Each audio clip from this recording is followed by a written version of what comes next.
আমার হায়াতের কসম, আমার ইমানের কসম, ওই আল্লাহর কসম করে বলছি যে আল্লাহর হাতে আমার জীবন। বর্তমান ফিলিস্তিনের যুদ্ধ শেষ হবে, ইমাম মাহাদি এসে যাবে।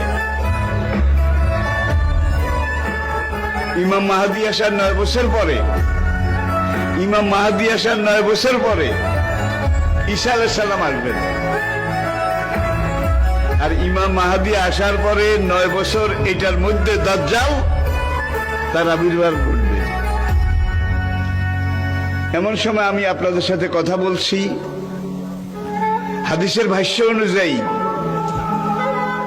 মনে করেন দাজ্জাল আপনার বাড়ির দরজায় এসে দাঁড়িয়েছে।